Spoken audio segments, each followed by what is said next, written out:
Desde pequeña, mi vida ha sido complicada. Nací del vientre de una mujer que nunca llegó a quererme. Mi madre me abandonó al cuidado de mi abuela, a quien llegué a considerar mi verdadera figura materna. A mis dos hermanos mayores también los crió ella. Mi madre biológica desapareció de nuestras vidas, y nunca volví a verla. Mi relación con mi abuela era muy estrecha. Su pérdida fue uno de los momentos más dolorosos de mi vida. Durante días, el duelo me consumió. Sin embargo, cuando finalmente empezaba a aceptar su partida, tuve un sueño que lo cambió todo. En el sueño, estaba en la casa de mi abuela, pero algo no estaba bien. La atmósfera era lúgubre y aterradora. La casa estaba vacía, sin muebles, y pude distinguir manchas en las paredes que parecían ser de sangre. De repente, la vi a ella, de pie frente a mí. Comencé a llorar, presa del desconcierto, y corrí a abrazarla.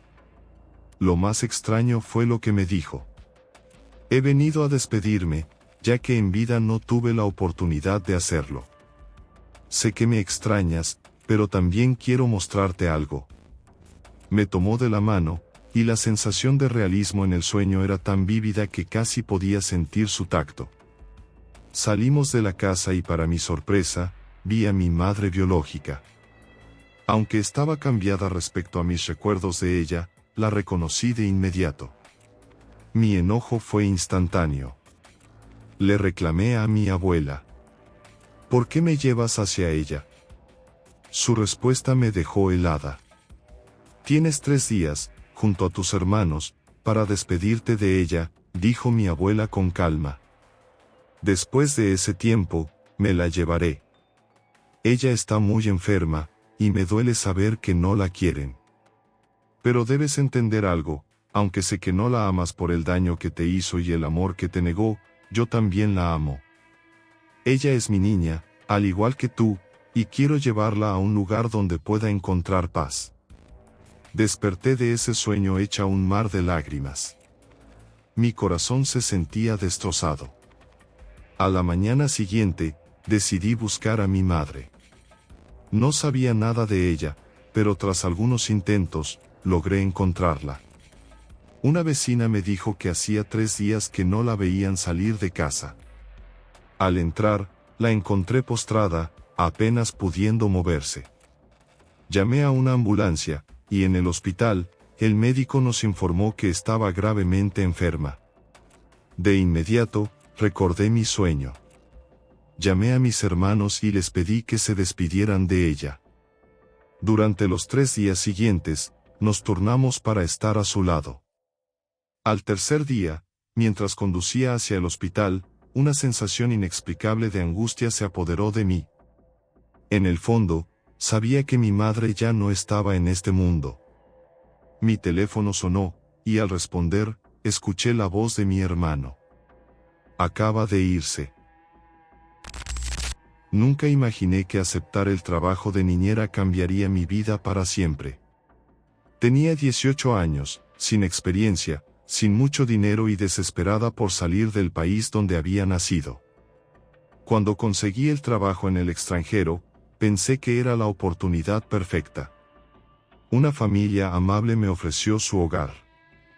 Aunque no me pagarían mucho, me prometieron que podría ahorrar, y lo más importante, que me ayudarían con mi situación migratoria.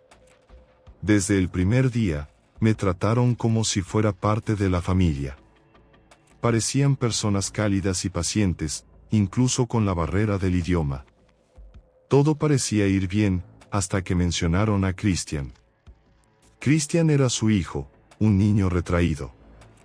Lo que más me inquietó fue la advertencia de sus padres: a veces, pasan cosas raras cuando estás con él. No te asustes. No entendí bien a qué se referían en ese momento. Solo me dijeron que Christian era especial, pero no estaba enfermo. Lo que necesitaban era a alguien que, si algo extraño ocurría, no alarmara a las autoridades. Por eso preferían contratar a alguien extranjero. Aunque desconcertada, acepté el trabajo. Los primeros días con Christian fueron peculiares, pero nada fuera de lo común. Él casi no hablaba, pero entendía todo lo que le decía. Sin embargo, una tarde lo vi dibujar. Tenía un manojo de hojas blancas grapadas, como un cuaderno improvisado. Los dibujos no eran lo típico de un niño de su edad. Autos, personas, y todo cubierto de un inquietante color rojo. Pensé que solo tenía una imaginación muy activa, aunque algo dentro de mí me decía que aquellos dibujos no eran normales. Le pregunté al respecto, pero con la barrera del idioma, no logré entender mucho. Solo capté algunas palabras: papá, mamá, y niños lastimados. Me quedé helada. Intenté convencerme de que había visto algo violento en la televisión, pero a medida que pasaban los días, los dibujos se volvieron más oscuros. Un día, Christian corrió hacia mí con la libreta y comenzó a dibujar un armario, una cuerda y una figura suspendida en el aire. Mi corazón se detuvo. ¿Qué estaba pasando con este niño? Esa noche, mientras dormía, tomé la libreta y comencé a revisarla. Página tras página, había dibujos de personas en situaciones horribles, todas muertas de maneras grotescas. Y lo más extraño, cada dibujo parecía retratar a personas diferentes, como si fueran de vidas ajenas. Empecé a notar algo aún más inquietante. Cada vez que Christian tenía uno de esos episodios de dibujo, sus padres me mantenían alejada. Era como si no quisieran que yo presenciara sus momentos más extraños.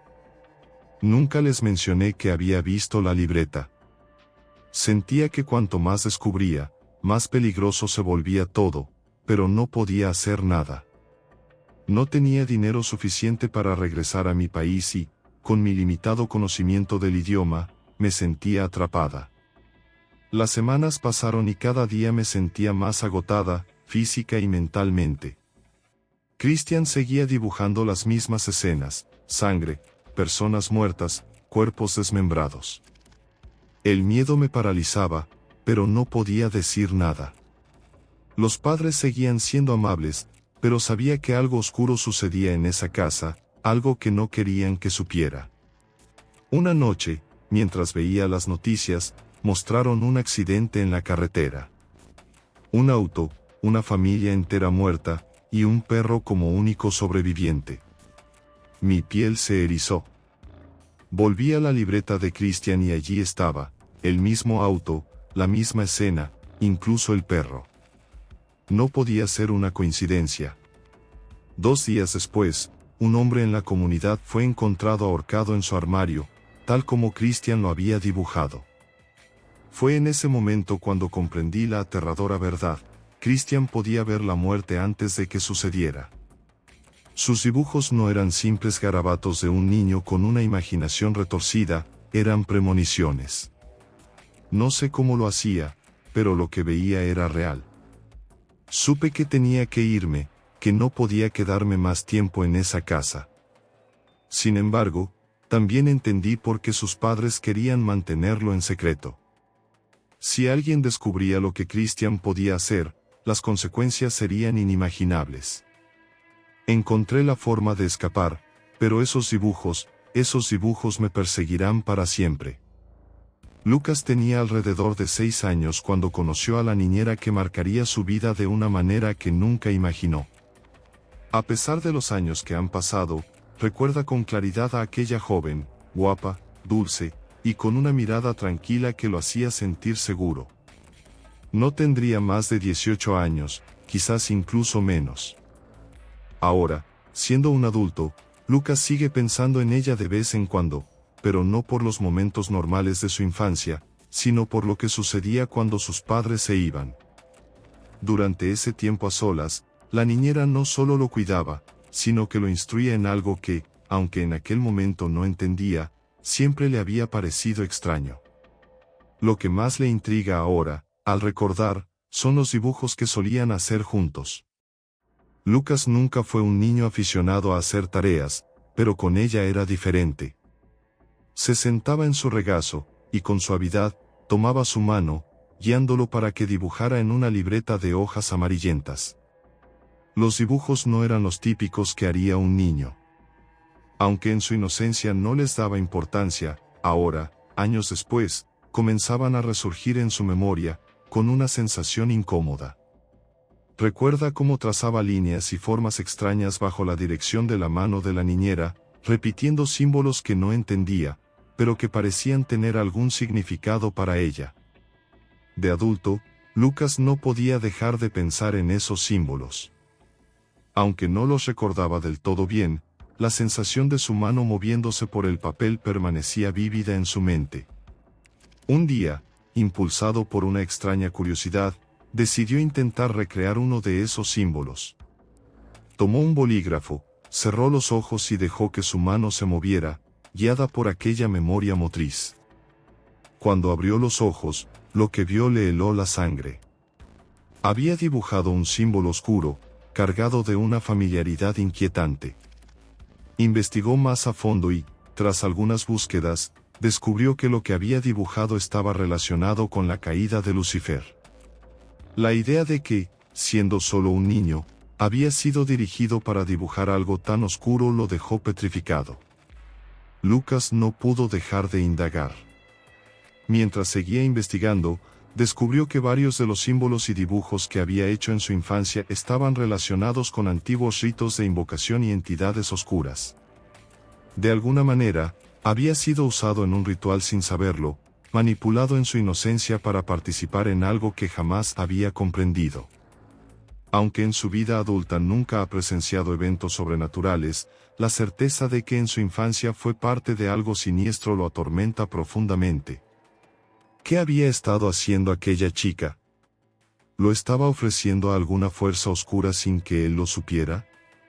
¿Qué consecuencias podría tener aquello en su vida actual? La angustia de Lucas es palpable. Siente que su vida ha sido marcada por algo que aún no comprende del todo, algo que lo persigue en las sombras, aunque nunca haya visto pruebas claras de ello. Pero el miedo está ahí, latente. La sensación de haber sido vulnerable, de haber sido manipulado en su inocencia, lo acompaña siempre, y aunque nunca sepa con certeza qué fue lo que realmente sucedió, el recuerdo de aquellos dibujos y de aquella niñera jamás lo abandonará.